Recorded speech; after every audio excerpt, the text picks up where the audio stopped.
Hey everyone, this is Michael again, and welcome to the AEW Dynamite review. Dynamite tonight was from the Target Center in Minneapolis, Minnesota, and the show just ended. And Dynamite tonight, I thought it was a very good show, in my opinion. We kicked off the second week of the Continental Classic, and the matches that we saw in the gold division, we had Moxley versus Jay Lethal. We had Roosh end up taking on Mark Briscoe.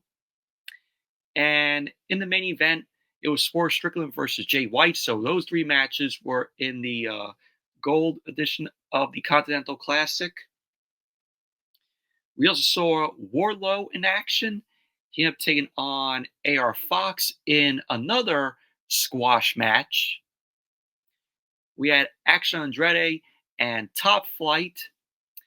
This is Dante and Darius Martin. Dante Martin coming back after, he's been out with the injury since Ring of Honor's Supercard of Honor back in March. And he ended up taking on the Hardys, Matt and Jeff Hardy, and Brother Zay. We also had a House Rules match where the TBS Championship was on the line, where Julia Hart defended the title against Emi Sakura. But overall, Dynamite tonight, very good show it was. Really enjoyed it.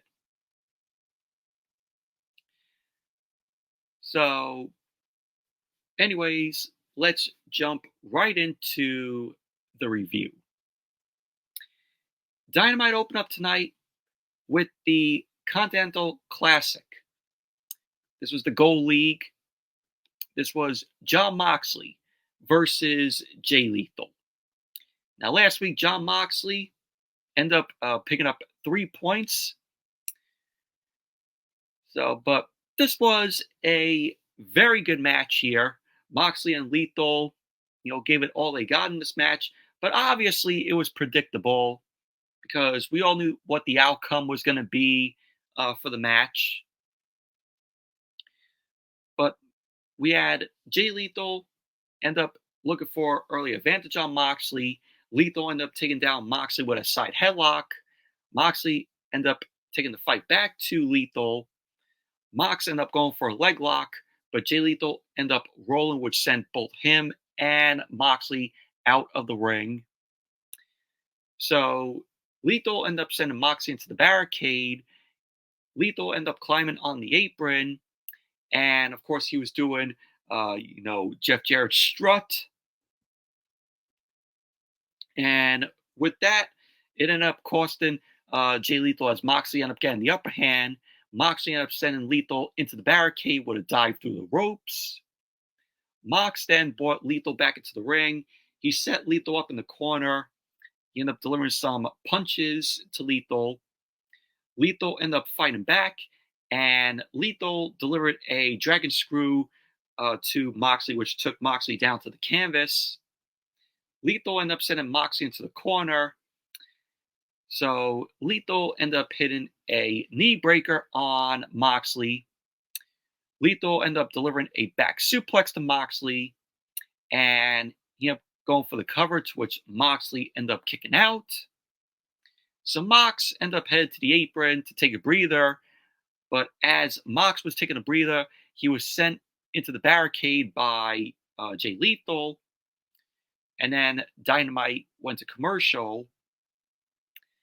I forgot to mention, throughout the night on commentary, we had Bryan Danielson do commentary along with Tony Schiavone and Excalibur and Taz. So it was always great to hear Bryan Danielson on commentary. So then, as Dynamite came back from the commercial, Moxley was in control of the match. He started fighting back against Jay Lethal. He ended up setting Jay Lethal up in the corner. So Mox was going to take it to Jay Lethal, but Jay Lethal ended up taking Moxley down hard. So we had strikes between the two. We had both Moxley and Jay Lethal end up exchanging strikes at each other. So we had Moxley end up taking down Jay Lethal with a King Kong lariat. Moxley ended up going for the Death Rider, but Jay Lethal ended up fighting out of that. Lethal ended up hitting the Lethal combination to take Moxley down. So Jay Lethal ended up going for the cover, and Moxley ended up kicking out. So Jay Lethal ended up going back to attack Moxley, but Moxley ended up rolling up Jay Lethal, and Jay Lethal ended up kicking out. So Jay Lethal ended up catching Moxley by surprise with another roll up, to which Moxley ended up kicking out. Moxley was in the corner. Jay Lethal ended up evading Moxley for an O'Connor roll, and then Moxley ended up locking in a rear naked choke on Lethal. Lethal reversed it. He ended up pinning Moxley's shoulders, and Moxley ended up kicking out. So we had Moxley ended up countering out of the near fall, only for Jay Lethal to lock in the figure four on Moxley. Moxley was scrambling to get to the ropes to break up the figure four, locked in on Jay Lethal. So Moxley ended up dropping before Jay Lethal could hit the lethal injection, to which it turned out to be a ruse as Moxley ended up hitting the paradigm shift. So we had Moxley ended up delivering the King Kong lariat and a pile driver to Jay Lethal. Moxley ended up going for the cover, and Jay Lethal ended up kicking out. And Moxley ended up locking in a rear naked choke on Lethal. So Moxley ended up cinching the rear naked choke in tight on Jay Lethal, which caused Jay Lethal to tap out. So there you go. Jon Moxley ended up winning the match. He ended up picking up 3 more points in the Gold League of the Continental Classic.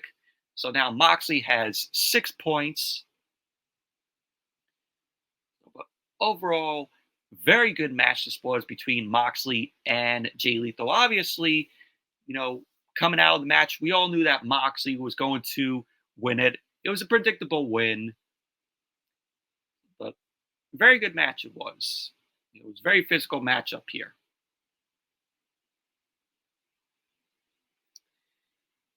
And then we had Eddie Kingston. Eddie Kingston delivering a promo backstage, and he ended up losing on Collision, which I did not watch Collision on Saturday.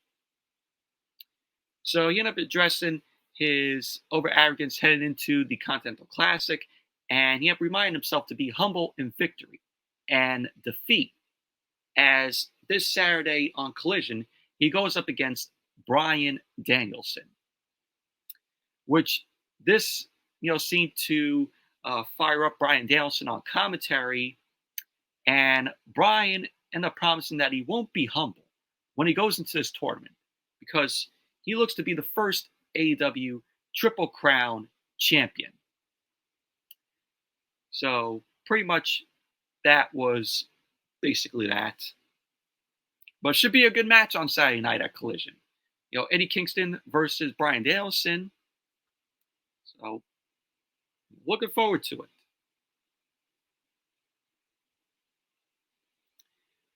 And then as Dynamite came back from the commercial, we had Tony Schiavone. Tony Schiavone was backstage. He ended up addressing the situation for Sting's final match, which is set, of course, for Revolution. Tony Schiavone ended up taking about where to have the final match. So Revolution is going to be taking place in Greensboro Coliseum, in Greensboro, North Carolina. And this is looking back on Sting's match with Ric Flair years ago. So Sting and Ric Flair had, their match at Greensboro Coliseum, those years ago. So Tony Schiavone ended up welcoming both Sting and Ric Flair backstage to discuss the match that they had at Greensboro Coliseum years ago. So Sting ended up reminiscing on the memories of Greensboro Coliseum and what the match between him and Flair meant for him. So Flair ended up giving Sting respect for the effort he put in that night and all these years he's been in the business. So Flair ended up saying that he's honored to be a part of such a big moment for his friend Sting as he gears up for his final match at Revolution. So we had Sting and Ric Flair in the end. You know, they laid out a woo. So that was basically that. But looking forward to that match come March 3rd at Revolution. You know, Sting's final match against Flair. You know, same arena that they had, you know, their match years ago. You know, should be a good one. And then we had Mark Briscoe versus Roosh. In my opinion, this was the best match of the night tonight. This in the Continental Classic Gold League. So we had both Briscoe and Roosh end up running to the center as the bell rang. Both guys were trading punches and strikes to each other. Roosh ended up sending Briscoe into the corner, but Briscoe ended up turning it around on Roosh. Briscoe ended up hitting Roosh with some punches and some stomps. Roosh came back and responded with some strikes of his own to Briscoe, but Briscoe ended up turning it around. Roosh ended up dropping Briscoe with some hard boots to Briscoe's midsection. So Briscoe and Roosh end up on the outside. Both Roosh and Briscoe continue to go at it, you know, on the outside. Roosh ended up sending Briscoe into the barricade, and Roosh rolled into the ring. He ended up posing to break off the ref's count, and then Roosh rolled back out of the ring. Briscoe turned things around on Roosh. He ended up leaping off the apron, and he ended up delivering an elbow drop onto Roosh on the outside, which was great. So Roosh made his way back into the ring, as did Briscoe. And we had both guys delivering some offense on each other. Briscoe ended up taking Roosh down with a lariat, and then Dynamite went to commercial. And then as Dynamite came back from the commercial, we had Roosh in control of the match.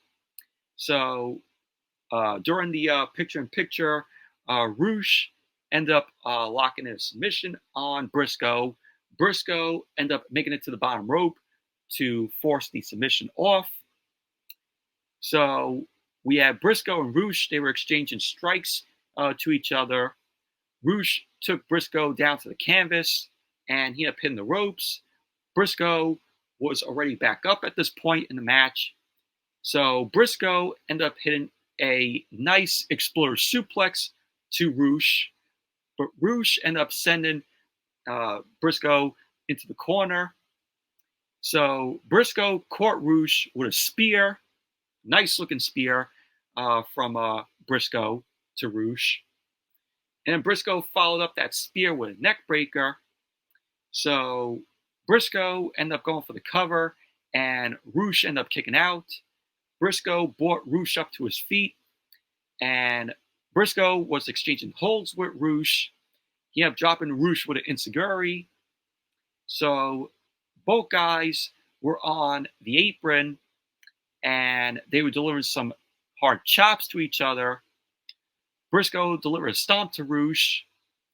So we had Briscoe end up getting sent flying off the apron by Roosh. Roosh ended up rolling back into the ring, and Roosh was taunting the crowd. Briscoe got back into the ring, and he headed to the turnbuckle. So both Roosh and Briscoe were going at it on the top rope. Roosh ended up getting dropped by Briscoe, and then Briscoe ended up hitting Roosh with the froggy bow. So Briscoe ended up going for the cover, and Roosh ended up kicking out. So Roosh ended up taking a J Driller from Briscoe. Roosh was in the corner. He ended up catching Briscoe with a suplex in the corner. And then he ended up hitting Briscoe with the bullhorns. And so Roosh ended up going for the cover. And there you go. Roosh ended up winning the match. Roosh picked up 3 points here. So overall, this was the best match of the night. Roosh and Mark Briscoe, they gave it all they got here. Good wrestling from both of these guys. Back and forth action. You know, the chops that they were laying into each other was just very loud, hard hitting. So, but good. Roosh, you know, like I said, picked up the win and his first 3 points in the Continental Classic. Like I said, best match of the night this was. And then we had RJ City. RJ City ended up interviewing timeless Toni Storm about her defending her AEW Women's World Championship next week. Toni Storm promised that she'll be ready. And she ended up asking RJC to remove her shoes because, you know, her feet were swelling.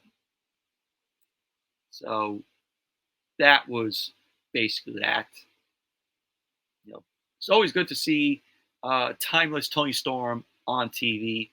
Just like I said before, really am enjoying this new gimmick for Toni Storm. It just fits her absolutely well. You know, I like how she talks, you know, like that. Oh, can you remove my shoes for me, please, RJ City? My feet are swelling. I just like the accent that she pulls off.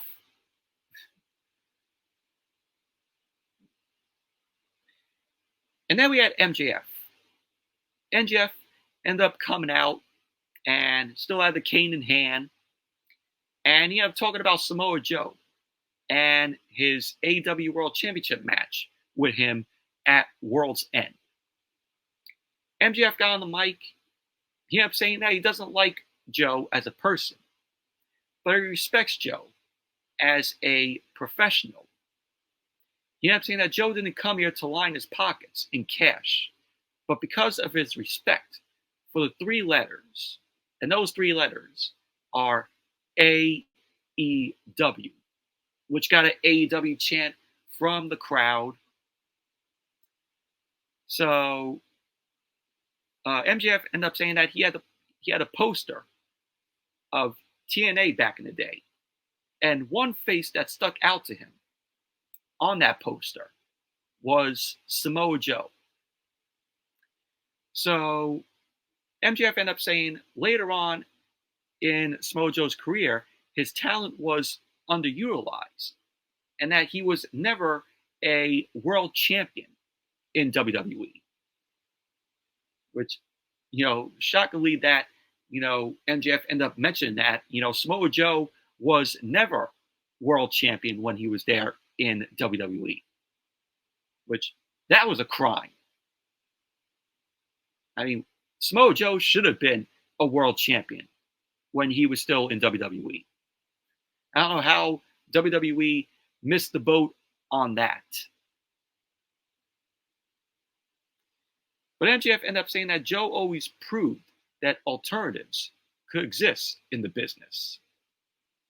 He ended up saying without a guy like Joe, there might not be an AEW. So MJF was like, as much as it pains him to say, thank you. So MJF ended up saying that he has gone down the same road Joe paved, and that he's not too shabby himself. He ended up saying that he's managed to pave a new road for himself, a new alternative, as he helped build AEW brick by brick. And he did that by defeating some of the biggest names in the business.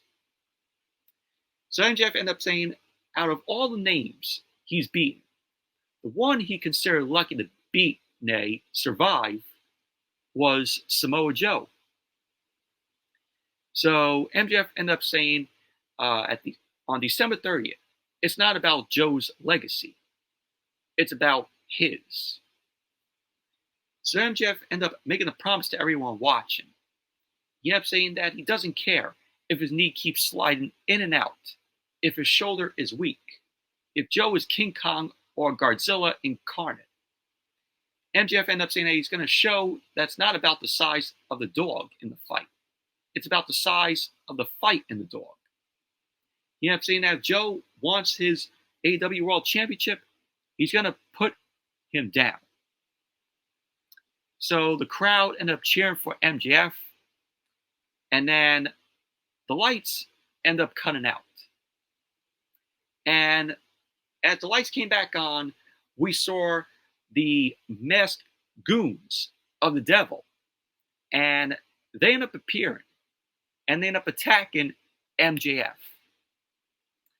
So Joe ended up quickly rushing to the ring to save MJF. And so then we saw a message appear on the screen.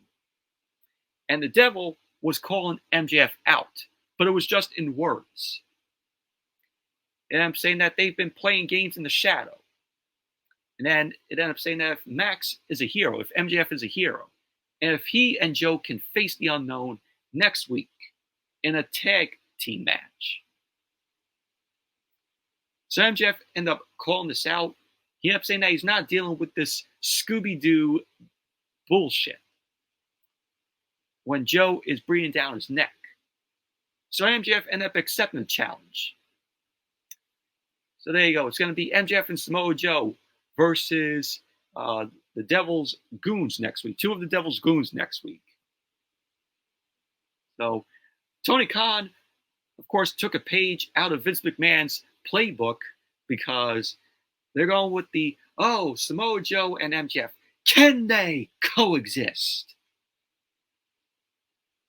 So yeah, this is all it was here.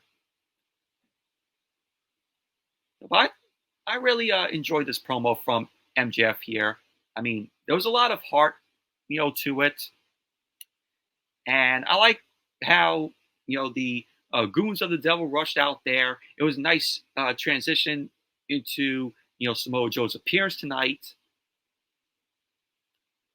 But really liked this promo from MJF. He put over Samoa Joe. And then we had Wardlow versus AR Fox. Another good old Wardlow squash match this was. Do I really need to go over the match here? If you said Wardlow win, ding, ding, ding, you are right. Wardlow ended up delivering a powerbomb to AR Fox, and then he followed up with a second powerbomb, and then a senton bomb, which was followed up by a third powerbomb. The ref called for the bell, and that was that. Wardlow ended up winning. But, seeing Wardlow go out there and just squashing opponents, this is not going to make me believe that, the AEW locker room is going to fear Wardlow. I'm like, that's not going to make me believe that. All we've been getting since Wardlow returned is squash match after squash match after squash match for him. Just beating down his opponents. Wardlow needs some competition. Moving on. We end up seeing a recap of Supercard of Honor from this year in March, where Dante Martin ended up, getting that really bad injury and, how he was out for this long. So we end up seeing that. And then we had Action Andretti and Top Flight. Top Flight, Dante Darius Martin versus the Hardys, Matt and Jeff Hardy, and Brother Zay. Now, I thought this was a decent match here. We had Matt Hardy and Action Andretti end up starting off the match. Both guys were exchanging holds. Andretti ended up taking down Matt Hardy. And then Matt Hardy ended up taking Andretti down. Matt Hardy ended up taking in Jeff Hardy. And then the Hardys ended up doing the double team on Andretti. Jeff Hardy ended up going for the cover. And Andretti ended up fighting out. So we had Jeff Hardy ended up taking in Brother Zay, and Andretti ended up taking in Darius Martin. Brother Zay ended up taking Darius down, and we had Zay and Darius end up doing some, flying tactics to each other. So we had Darius end up making the tag to Dante, and then Zay ended up taking in Action Andretti, and then Dynamite went to commercial. So then as Dynamite came back from the commercial, we had Matt Hardy end up tagging in. Matt Hardy ended up keeping Action Andretti away from the corner, and we had Matt Hardy end up going for a back suplex, but Action Andretti ended up fighting out of it. Andretti ended up taking Matt down hard, and he made the tag to Dante. Matt Hardy ended up tagging in Brother Zay, and so Dante and Zay ended up going at it. So we had Dante end up taking Zay down for a near fall, and then Matt Hardy broke up the pin. Darius ended up intervening on Twist of Fate attempt, but Zay ended up rolling up Dante, and Dante ended up kicking out. So Darius was taken out with a drop kick from Brother Zay. So the Hardys and Zay ended up taking Dante up in the corner. They ended up delivering a triple team offense, and then Zay delivered a drop kick to Dante. So they ended up going for the cover, and Dante ended up kicking out. So at the end of the match, we had Top Flight end up taking Zay down, which allowed Dante to get the pin. And so there you go. Action Andretti and Top Flight ended up winning the match. Overall, this was a decent match. Thought it was fun. It was a great little return for Dante Martin, and then Top Flight reunited. So thought it was fun. And then we had the House Rules match. Julia Hart versus Emi Sakura. This was for the TBS Championship. This was a solid women's match here.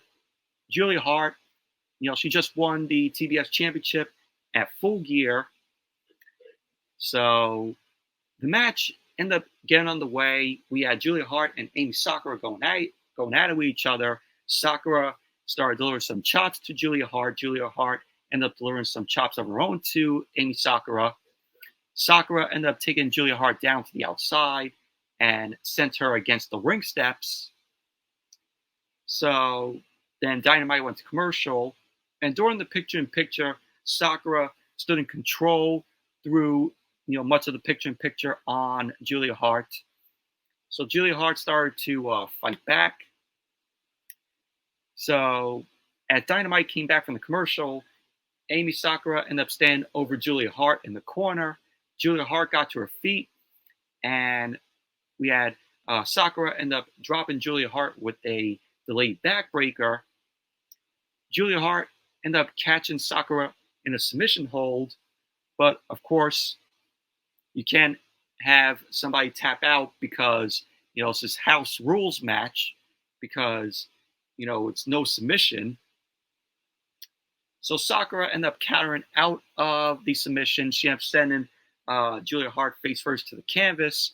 Sakura delivered a moonsault attempt, but Julia Hart ended up reversing that into the Heartless. But despite Emi Sakura tapping out, the ref had to remind Julia Hart that it's House Rules calls, no submission. So Julia Hart ended up dropping Sakura back down. She ended up hitting a nice looking moonsault to Emi Sakura. She ended up going for the cover, and there you go. Julia Hart ended up winning the match. So she ended up retaining the TBS Championship. But overall, solid House Rules match this was.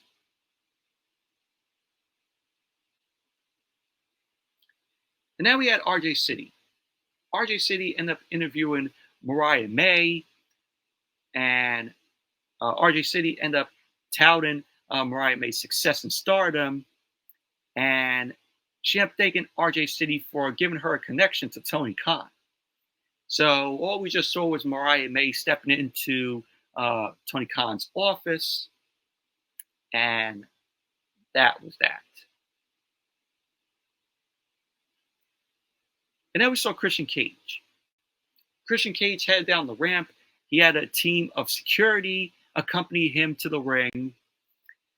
So Christian Cage ended up inviting Adam Copeland to the ring to talk to him about what Copeland said last week.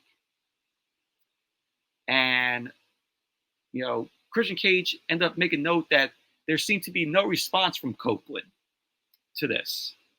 So he tried to get his former best friend out here, Christian Cage. So Adam Copeland ended up coming out, and he made a beeline for Christian. So security ended up keeping Copeland back, which annoyed Copeland. So Christian Cage ended up saying that management wanted him to have security out here.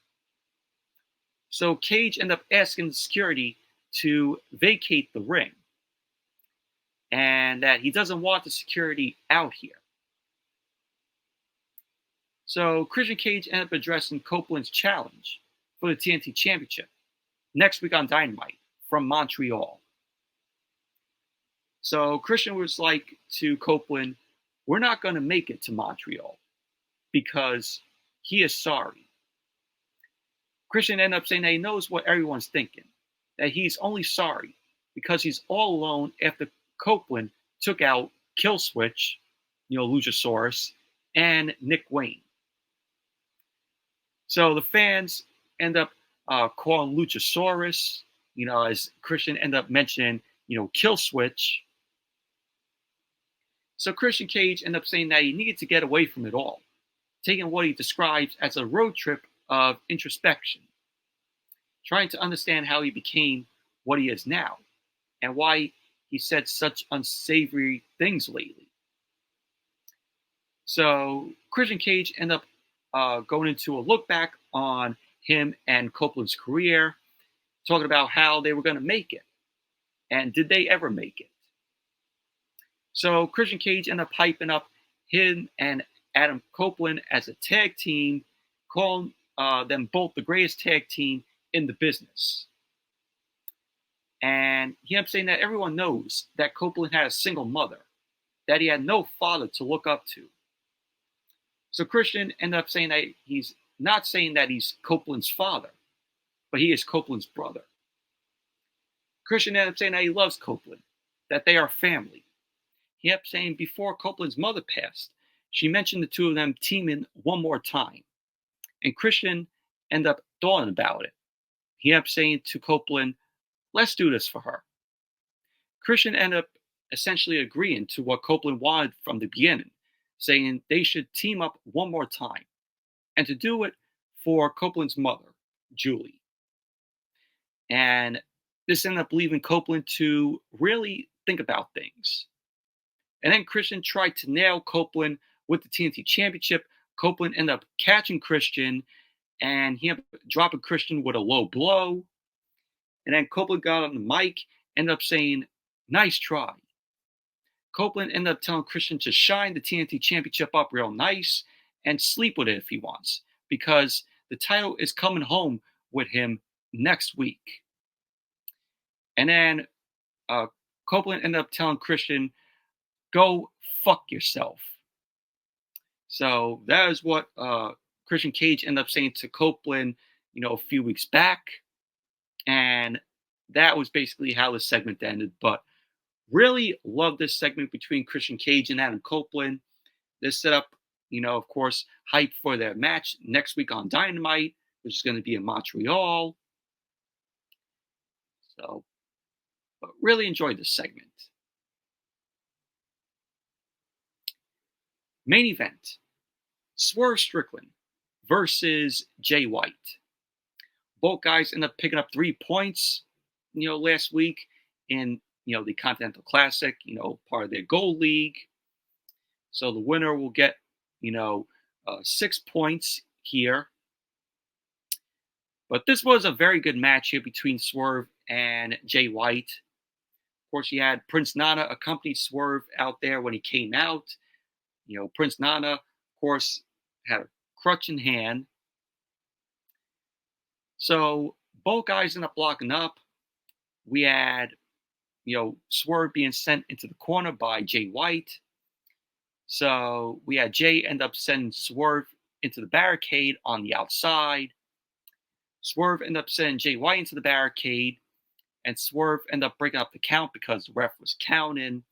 So Jay ended up sending Swerve to the barricade. Jay ended up bringing Swerve back into the ring.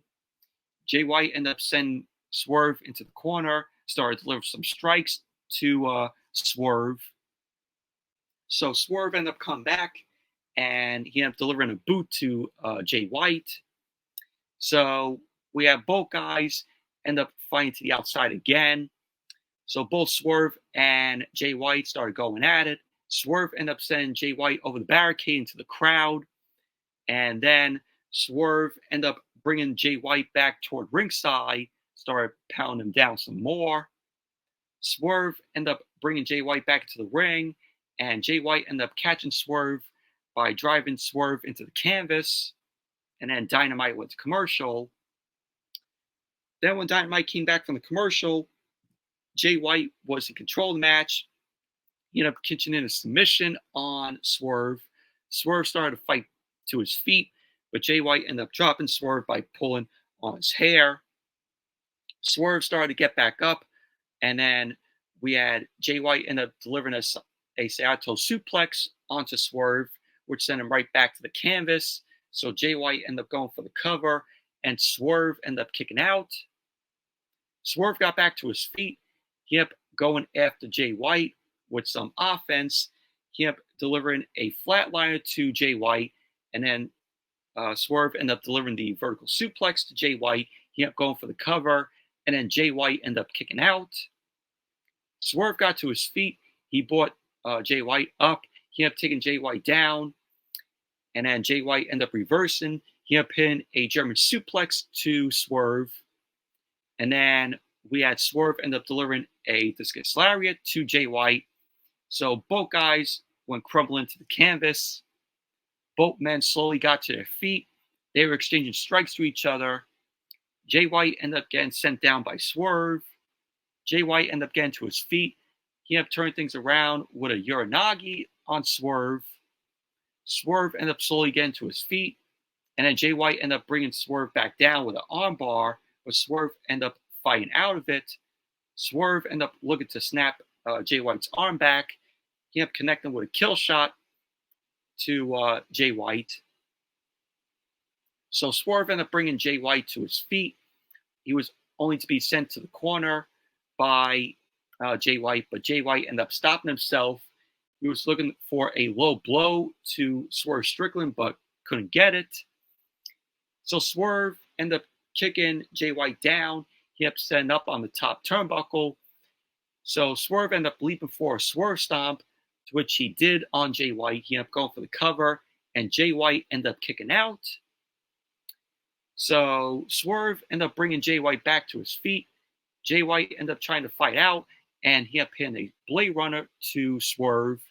Swerve ended up rolling out of the ring to avoid getting pinned.